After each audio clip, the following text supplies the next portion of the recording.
Nobody. We out here staying connected. Little Miss Peg Bundy. Come on, let's go. Show me your spot. Oh, no, we are not taking this up to this ever. All right, I ain't gonna take it all the way up there. That's going too far. Yeah, I could. Take somebody's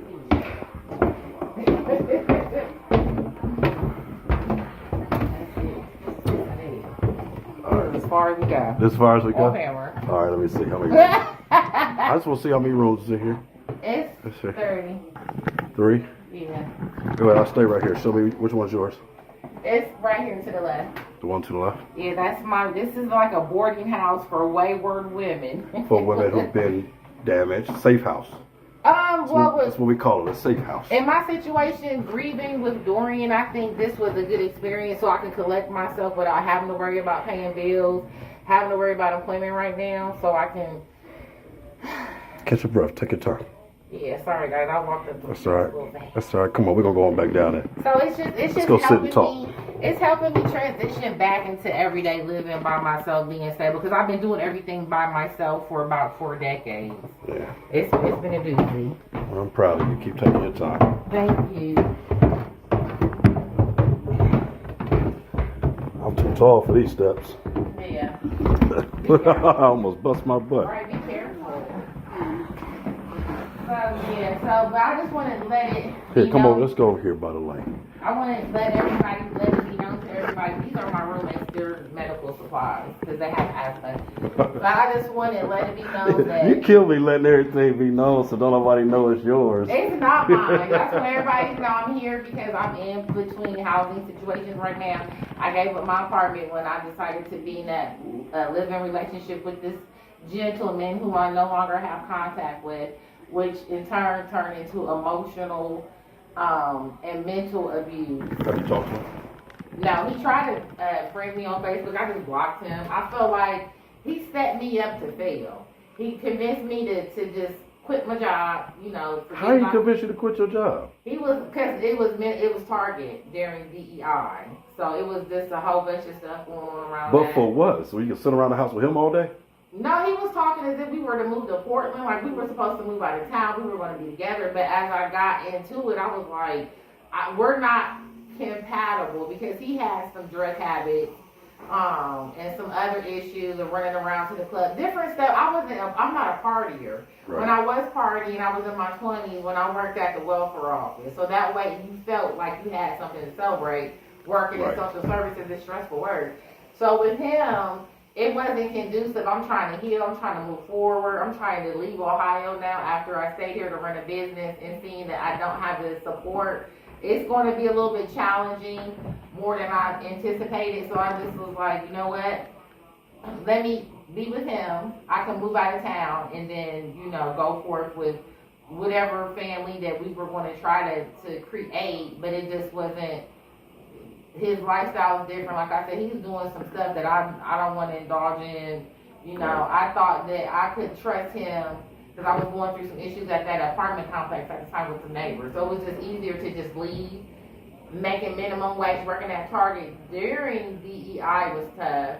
And then during that process, they made me an ambassador for the store. That's why I be telling you, I want you to stay single during this process, man. You know what I mean? Leave these knuckleheads alone. It's a distraction. And not only that, you pour yourself into the guy that you end up dealing with. Yeah. And when you pour yourself into a guy, it takes away from what you got to do for you. Mm-hmm. And it ends you up in situations like this. But now that you know you're here, and now that we're in a position to fix it, leave these knuckleheads alone. And the thing is, get Melissa together because you're still dealing with a lot behind losing your son, man. Yeah, and the thing with that guy is he used to play professional basketball overseas. So he's not a scrub, he's not a bum. He just was acting like a teenager. It was like he was having a second childhood. Right. Well, it ain't the type of guy I'm talking about. I'm talking about the distraction. Yeah, I don't need, even if he's you understand? Like a great guy, even the touch across the neck or somebody grazing across your back, it's a distraction. Yeah. And putting yourself in that middle of that distraction, if you can't handle that distraction, it's going to take you to the left from what your plans are. Yeah. And right now you got plans. You're still dealing with the fact of losing your son because when we walked out in the snow and I grabbed your arm so you don't fall, the first thing you said was your son's name. Mm-hmm. I said I needed Dorian. I was like, I need Dorian to come and help me. Yes. Because I haven't had a chance to process the grief because I was nonstop having to work. And I called in a radio show, Karen Hunter, and did an interview with her. And she was like, and it's on Sirius X FM. And she was saying, I can't believe you have to go work and grieve a mother having to go work. I never had time to just sit down. I didn't have any kind of memorial service, or funeral things because we had some family issues. My support is overseas, and then my sisters are in Florida. So what you think? Grab a seat.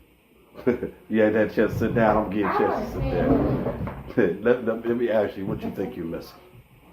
What will help you? Like I was saying in one of the previous conversations we had, since I gave up on God during my troubles and trauma with Dorian, I was like, God can't be real for me. This is not what I know God to be. What we were taught is not what God is, because why would God take my child and I wanted to be an evangelist? And I was hurt over that. I went into different religions. I got into African spirituality. I was looking at voodoo. I was looking at a lot of things. I had a cousin that was into that. Mm-hmm. And she has family that's into that lifestyle. That's a part of their heritage. So I was learning it, and I was having all kind of weird things happen, and it was just like God was trying to recenter me and refocus me. Because I never thought that I would ever be in a situation where I would lose my son, my only child. And it was like I lost him he was out here, got caught up out here in the light. See, my biggest weight on you, okay, outside of that,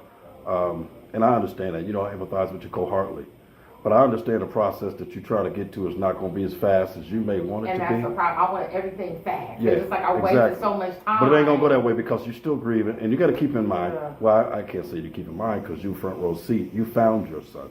You know what I mean? So the trauma that you're dealing with is totally different ballgame. You don't need to bleed that onto another guy.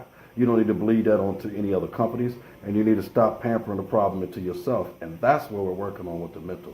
Once you get into a job, that's going to give you something to do. Yeah. And then when it comes to relationships and guys, that comes slowly.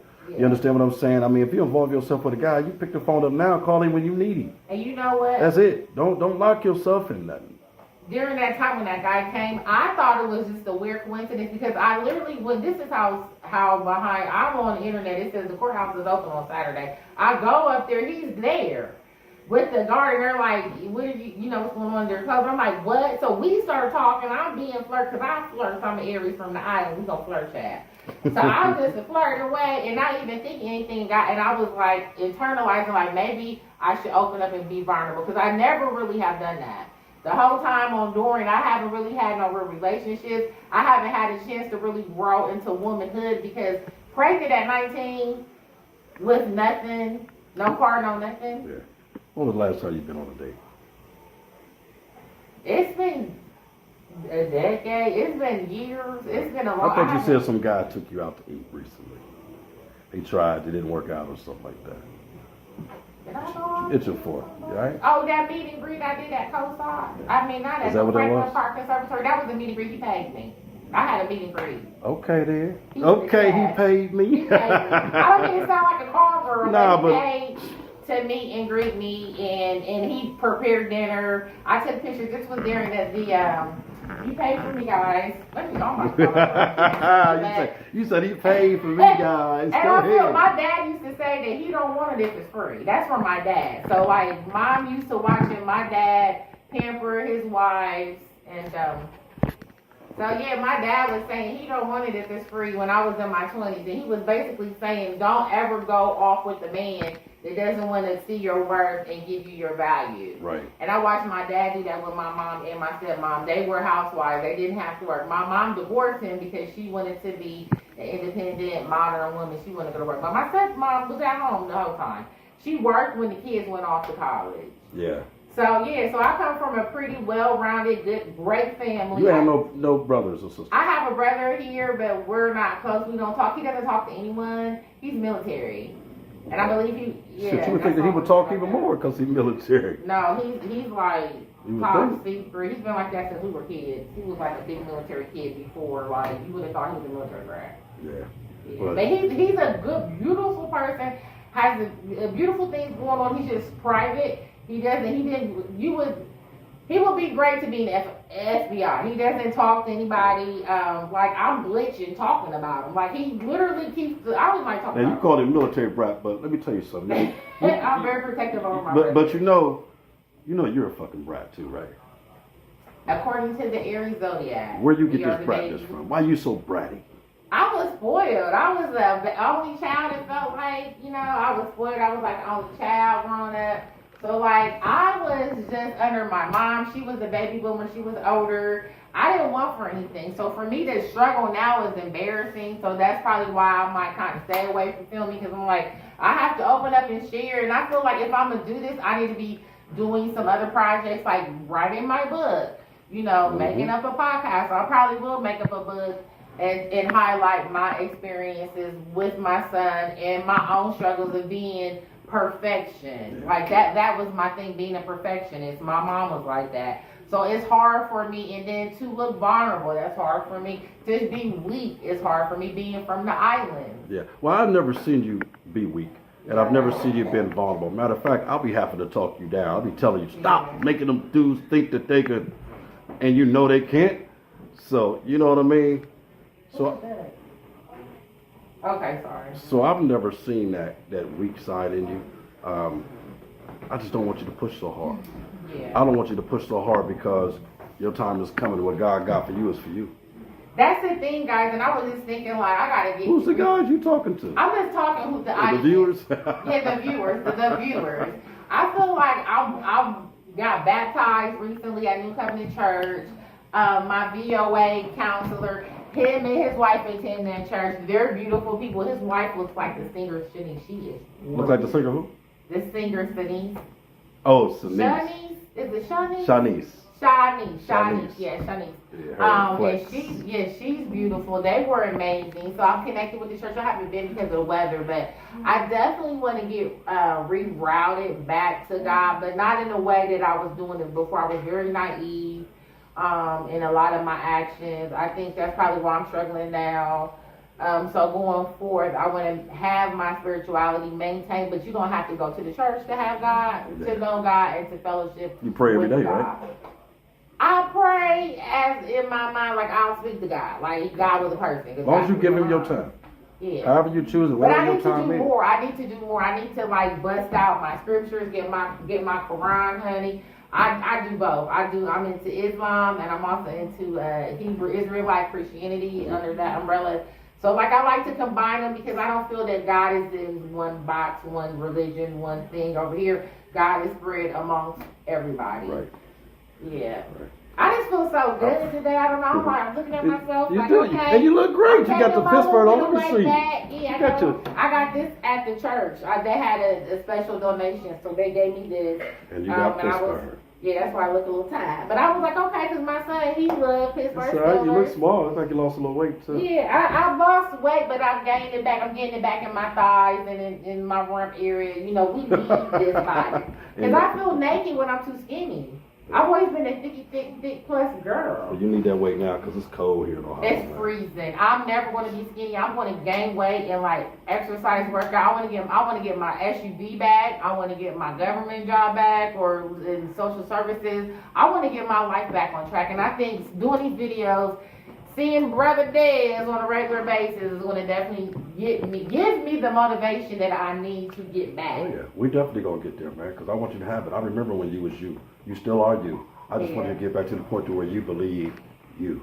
Yeah, because I'm telling y'all, I used to be, honey, they used to call me Beyonce, like Beyonce, because I was that girl. Man, you can't even drop it how you was high. Girl, you're too old for that. You used to that. Oh, I can drop it, I'm just not going to do it on this camera. Oh, no. But that take me out. Listen, but you, now they call you Peg Bundy. I know, and I can take that because my ex-boyfriend, when I was 18, he called me that. I had a wig on, I think. Peg never left Al. I had some hair and I did a scarf, and he was like, you are giving Peg Bundy. And I was like, I can take that. A beautiful housewife will be my version. A beautiful housewife that's fun and funky, charisma and sassy.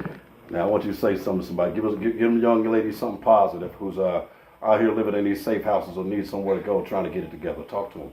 That's good. I don't know. It's a struggle. It's I a would lot of say people. go to God. You literally have to go to God. And then I always reinforce staying sober. The only thing I've ever really done was weed. I don't really do hard drugs. I just 80s kids, so they would make fun of crack babies. Yeah. Like, that was our generation. So, like, we stayed away. A lot of women stayed away from stuff. Mm-hmm. And I was never in the streets. I was never in the life. Like I said, I'm here because of Dorian. However, even if I did lose Dorian, I think I would still find a way to get into this podcast. I would definitely find a way to push myself up in there because I've worked. I've seen it all at social services. I felt people with addiction. My addiction, I think, would be to being a great person. I think. You crazy. So that's your positive words to the girl. All right, we're going to get out of here. Yeah, y'all heard talk that. about myself. My bad. Y'all heard that from Melissa. It's snowing outside, y'all, so we inside. We out here staying connected. Let's go.